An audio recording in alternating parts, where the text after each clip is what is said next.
Hey, good morning. This is Gina with Stars Touch Heartfelt Healing. Today I want to talk about my journey with Lyme disease, and there's no good way to figure out what part to talk about first. I've been trying to write a book. I have notes of 9 years of everything that I and my husband at the time went through, and it's stuck in Works. Works is a program that's no longer available, so I'm trying to convert those notes to Word. It's just taking way too much time. And so, what I'm going to do is just as I have a story come to my mind that I think is going to help someone, I'm going to tell it. And today, I'm going to talk about the hardest part that I experienced completely, for sure, symptom wise, with the Lyme, Bartonella, Babesia, Mycoplasma, Epstein Barr, the whole works. So there was a point in time where all of a sudden, when I would go to work, I would have at 9 o'clock in the morning, it would be almost always right on time. I'd be outside checking storage units. That was my job. And my eyes would start to get floaters. And these floaters would give me this ability to know that I was going to all of a sudden go into a panic. It was like a warning sign. And so the floaters would come, my shoulders would tense up, and I would just be, as I felt like I couldn't think. I felt fuzzy brained. I felt scared. I didn't know how to handle it at all. So I just kept walking and doing my job. And I would come in the building and tell the person there, my wonderful coworker that absolutely saved my life so many times. I mean, it's a family business, thank God, because understanding is anything. And so I would say, please, I'm so scared your dad's going to ask me a question. Literally, I'd be frightened at work to even deal with anybody. I didn't know how to handle anything. It was just so scary to me. And she would say, go outside and sweep the units, just give me that time to just try to really figure out how to, what to do, because I needed the job. I had a husband at home that was sick as well, and it was just it was a gift that I had these folks in my life. Anyway, those would happen to me, and it would happen to me every single day. It would last about 3 hours. By around 11:30, 12 o'clock, all of a sudden I would calm down and I would start feeling a little more normal. And I would say to myself, oh, I hope this doesn't happen again tomorrow.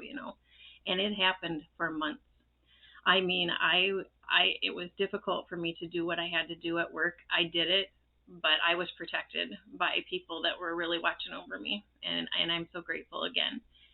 So that time frame, finally, I went over and I talked to my local doctor that also had a little knowledge on Lyme and stuff, and he finally said, I'm going to check you for Babesia, and he gave me a Babesia test, and it came back positive. And this is after years after knowing I had Lyme back in 2009. I mean, this was 4 years later or so, and I had never been actually tested. And I'll be darned, it came back positive. And so what he said is, I'm going to put you on this yellow syrup. It was called Mepron.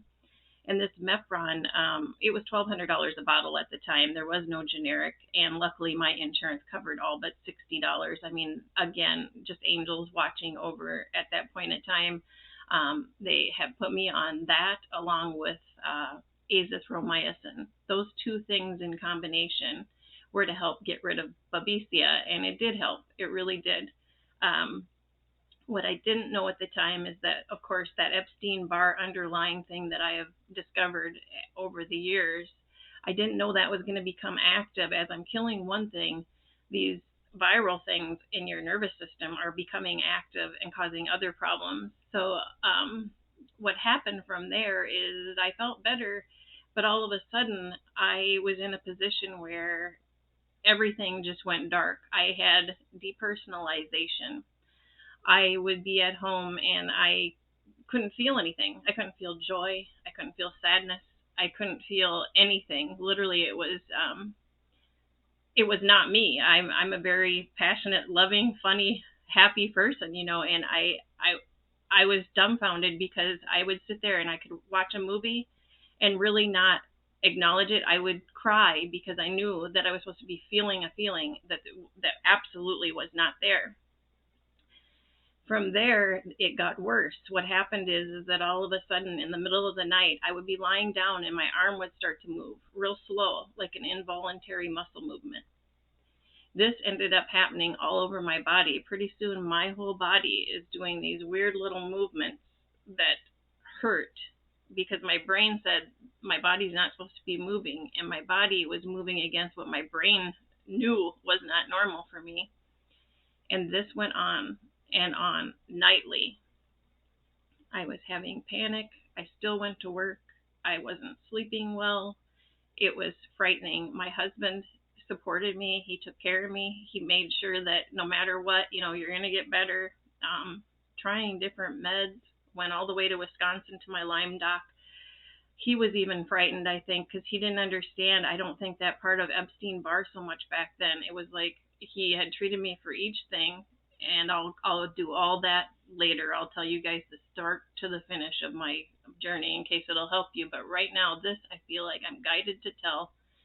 If anyone's going through these muscle movements, this depersonalization, not able to think at all, not feel anything, it was Christmas time. We went to go get a Christmas tree, and I cried on the way there. I was off work for 2 weeks. I had no stress in my life. There was no reason to feel the way I was feeling. It was not life doing this. This was the illness. It was something in between Bartonella, Epstein-Barr, all these things combined, and I just couldn't figure it out. It was so exhausting, and people didn't understand. I mean, even my husband was looking at me like, I realize you're going through this, but kind of like, I wish you could just, enjoy this time. And there was no way I could shut this off. It was horrible.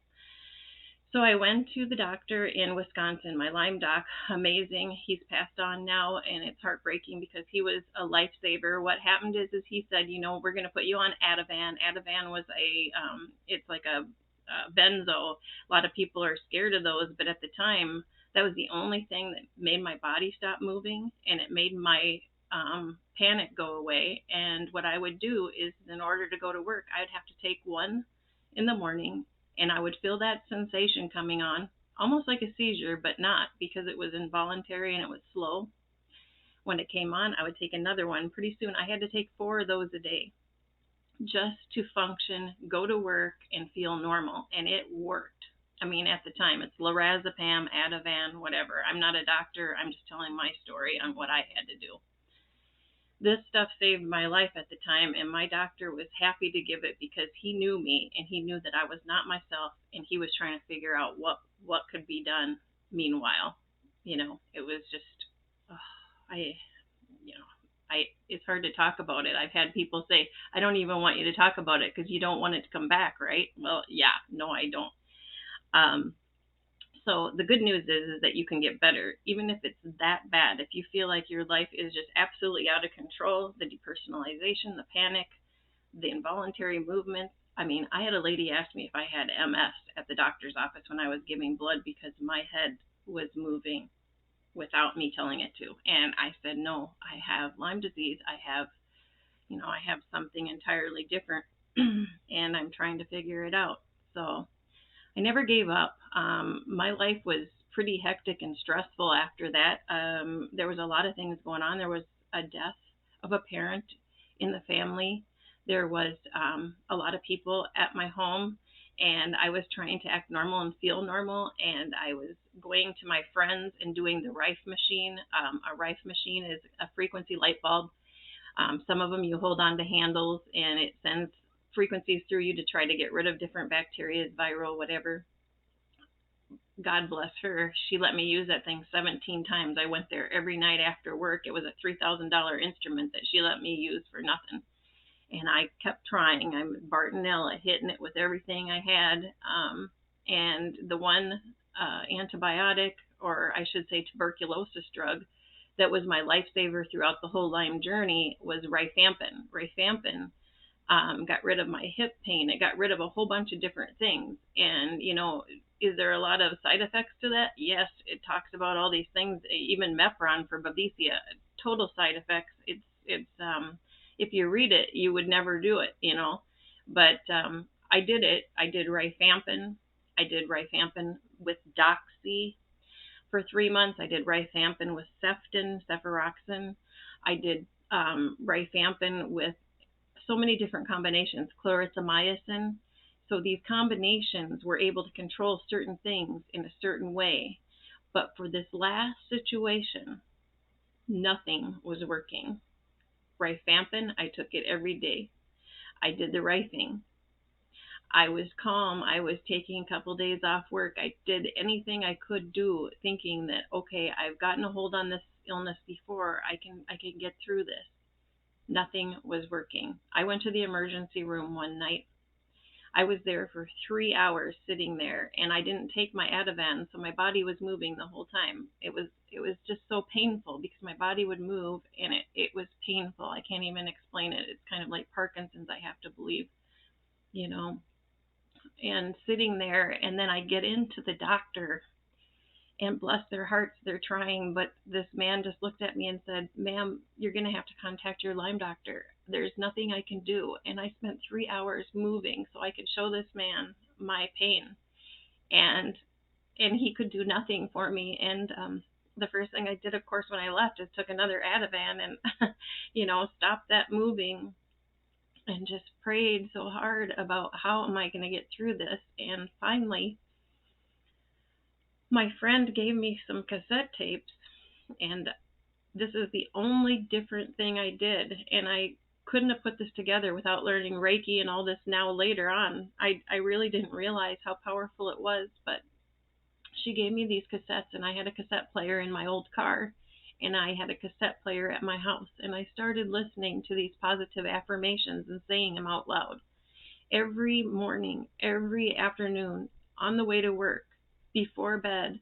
I am healthy, I'm happy, I'm wise, I'm all these things. It was just a beautiful meditation of saying uplifting things to myself. And I think my brain was listening because with everything I tried, nothing was working. I wrote notes on all the stuff, and I am going to retrieve them out of the computer somehow, for sure, to write a book in chronological order.